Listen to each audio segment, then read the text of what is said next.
आज का हमारा टॉपिक है मोनोसिस्टिस का लाइफ साइकिल, यानी कि मोनोसिस्टिस का जीवन चक्र। जो मोनोसिस्टिस है वो एक एंडोपैरासाइट एनिमल है जो अपना जीवन चक्र या लाइफ साइकिल जो है एक ही होस्ट पर कंप्लीट करता है। इसके अंदर जो है एसेक्सुअल रिप्रोडक्शन प्रोसेसिंग नहीं पाई जाती है, यानी इसमें लैंगिक जनन की प्रक्रिया नहीं होती है। इसमें जो है सेक्सुअल रिप्रोडक्शन प्रोसेसिंग होती है, यानी कि इसमें लैंगिक जनन की प्रक्रिया द्वारा इसका जीवन चक्र प्रारंभ होता है। और इसमें जो सेक्सुअल प्रोसेसिंग की प्रक्रिया वो मैक्सवेल ट्रोफोजोइड द्वारा प्रारंभ होती है। मोनोसिस्टिस का लाइफ साइकिल है वो मेन रूप से 3 स्टेप में पूर्ण होता है। पहला स्टेप इसमें गैमेटोगोनी कहलाता है, दूसरा स्टेप इसका सिग्नोगोनी कहलाता है और तीसरा स्टेप इसका स्पोरोगोनी कहलाता है। ये 3 स्टेप में इसकी संपूर्ण लाइफ साइकिल पूर्ण हो जाती है। अब गैमेटोगोनी किसे कहते हैं? जो मोनोसिस्टिस के लाइफ साइकिल में यानी जीवन चक्र में पाया जाने वाला बाइसेक्सुअल रिप्रोडक्शन प्रोसेस को गैमेटोगोनी कहते हैं। यानी कि जो मोनोसिस्टिस का लाइफ साइकिल है उसमें जो बाइनरी सेक्सुअल की जो प्रोसेसिंग होती है उस प्रोसेसिंग की प्रक्रिया को ही गैमेटोगोनी कहते हैं, जिसमें मोनोसिस्टिस के जनन होते हैं वो गैमेट्स के फॉर्म में प्रोड्यूस हो जाते हैं। जो गैमेट्स होते हैं उनके रूप में उत्पादित हो जाते हैं, निर्मित हो जाते हैं, जो कि गैमेट्स होते हैं वो गैमेट्स जो है पेयर यानी कि जोड़े के रूप में पाए जाते हैं और आगे चलकर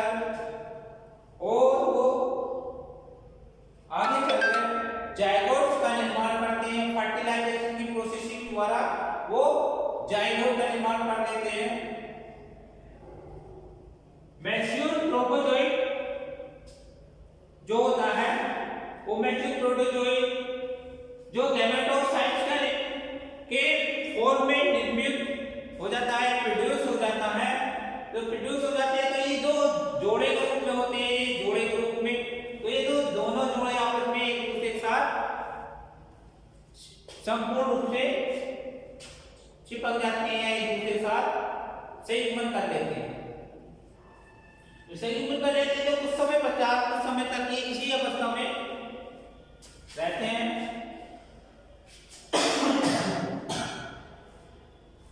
इस अवस्था में रहने के पश्चात ये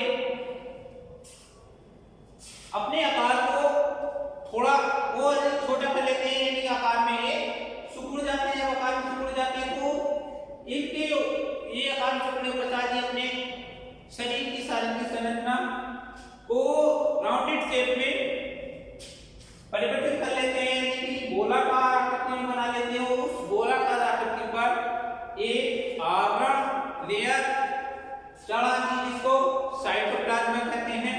इस साइटोप्लाज्म जो ऊपरी लेयर होती है उसको एक्टोसाइटिस कहते हैं, जो अत्यंत थिक यानी कि कठोर होती है, और जो अंदर की लेयर होती है वो एंडोसिस्ट कहलाती है। जो एंडोसिस्ट लेयर होती है वो कोमल और पतली और लचीली होती है। और इस अवस्था को एनोसाइटमेंट कहते हैं। फिर ये अगली अवस्था में पहुंचता है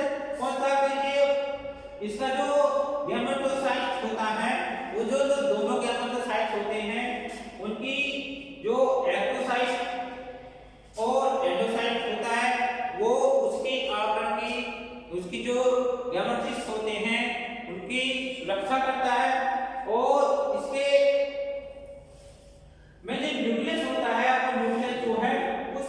पश्चात इसमें न्यूक्लियस डेवलपमेंट यानी कि न्यूक्लियस का डिवीजन प्रारंभ हो जाता है। न्यूक्लियस का जो डिवीजन प्रारंभ होता है, न्यूक्लियस का विखंडन प्रारंभ हो जाता है। तो उसमें जो न्यूक्लियस होते हैं वो कई डॉटर न्यूक्लियस में डिवाइड हो जाते हैं, यानी कई डॉटर न्यूक्लियस जो है इसके अंदर बन जाते हैं। और जो इसलिए ये जो गैमेटिक्स होते हैं ये ट्रांसमिट से बन जाते हैं। प्रत्येक सांस में जो है एक न्यूक्लियस हो जाता है, इस कारण इसमें जो न्यूक्लियस का डिवीजन लगातार होता रहता है। तो न्यूक्लियर डेवलपमेंट होता है, न्यूक्लियर डिवीजन होता है, न्यूक्लियर विभाजन होता है। न्यूक्लियर विभाजन के बाद इसमें न्यूक्लियस न्यूक्लियस जो होते हैं वो परिवर्तित होते हैं अपने आकार में, परिवर्तित हो जाते हैं, आकार में बढ़ जाते हैं। फिर न्यूक्लियस में जो फर्टिलाइजेशन की प्रक्रिया होती है, जो उसमें फर्टिलाइजेशन की प्रक्रिया होती है, तो जो न्यूक्लियस होते हैं वो न्यूक्लियस जो है स्पोर्स यानी कि जाइगोट्स का निर्माण करते थे। जब वो जाइगोट्स का निर्माण करते थे तो यहाँ से जाइगोट का निर्माण होता। तो ये यहाँ पर यहाँ तक जो प्रोसेसिंग होती है वो प्रोसेसिंग गैमेटोगोनी कहलाती है। इसके बाद की जो प्रोसेसिंग होती है वो सिग्मागोनी कहलाती है। सिग्मागोनी में जो प्रोसेसिंग में जो जाइगोट्स फर्टिलाइजेशन की प्रोसेसिंग के द्वारा जो जाइगोट्स का निर्माण होता है, वो जाइगोट्स जो होते हैं वो दो जाइगोट्स जो होते हैं वो जाइगोट्स आपस में एक दूसरे के से युग्मित होते हैं और एक दूसरे पर दो जाइगोट्स जो है आपस में युग्मित होने पर एक दूसरे पर हो जाते हैं और उसमें एक दूसरे के साथ बढ़ने के पश्चात ये एक दूसरे पर इस प्रकार चिपक जाते हैं या प्रतीत होते हैं कि एक ऊपर एक हो जाता है। उसके अंदर जो न्यूक्लियस होता है वो दोनों में युग्मित हो जाता है और ये जो अपनी आकृति को चेंज कर लेते हैं, इनकी आकार होता है उस आकार को ये चेंज कर लेते हैं और स्पोर्स के रूप में परिवर्तित हो जाते हैं। जो जाइगोट होते हैं वो दो जाइगोट जो फर्टिलाइजेशन प्रक्रिया से बनते हैं, जाइगोट में जो सिग्मेगोमिक प्रोसेसिंग है उस सिग्मेगोमिक प्रोसेसिंग में जाइगोट स्पोर्स के रूप में परिवर्तित हो जाते हैं और दो स्पोर्स आपस में इस प्रकार से संयुग्मित होते हैं कि वो एक जो उनकी शेप है वो शेप यानी कि जो उनकी आकृति वो आकृति परिवर्तित हो जाती है। आकृति परिवर्तन होने पर पता वो इस प्रकार की नौका होती है, नाव होती है, नाव की आकृति में वो हमें नाव की आकृति की तरह वो हो जाती है। जब नाव की आकृति हो जाती है उनमें जो स्पोर्स होते हैं, स्पोर्स होते हैं एक्टोसाइटिस और एंडोसाइटिस की लेयर को वो तोड़ देते हैं, तोड़ने के बाद उससे बाहर निकल जाते हैं।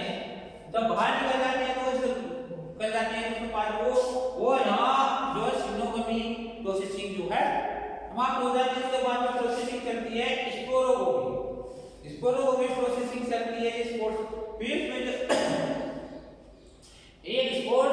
एक स्पोर्स जो है वो नाव की तरह आकार में हमें स्पोर्स दिखाई देते हैं ना।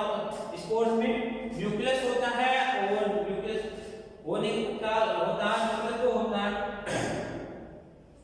न्यूक्लियस में फिर उसमें अंदर फर्टिलाइजेशन की प्रोसेस होती है। फर्टिलाइजेशन की प्रोसेस के पश्चात अंदर फिर न्यूक्लियस का डिवीजन हो जाता है। जो न्यूक्लियस का जो डिवीजन होता है यानी कि जो न्यूक्लियस का विखंडन होता है, विभाजन होता है, जो न्यूक्लियस के विभाजन होने के पश्चात में जो है 8 न्यूक्लियस में परिवर्तित हो जाते हैं, 8 न्यूक्लियस बन जाते हैं। फिर जो ये स्पोर्स है वो स्पोर्स जो है फिर अपनी आकृति जो नौकाओं के बीच में से वो फूल जाता है, तो उसके अंदर जो स्पोर होते हैं वो स्पोरोजोइट में 8 स्पोरोजोइट्स का जो है निर्माण हो जाता है। 8 स्पोरोजोइट्स का निर्माण होने के पश्चात में जिस स्पोर्स इसकी जो एक्टोसाइट जो बाह्य स्थिति होती है वो बाह्य स्थिति जो पर दबाव पड़ता है वो बाह्य स्थिति जो है फट हो जाती है, फट जाती है।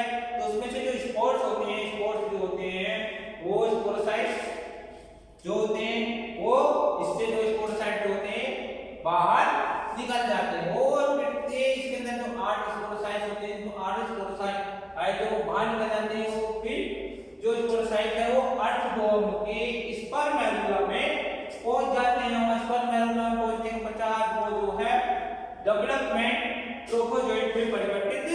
हो जाते हैं।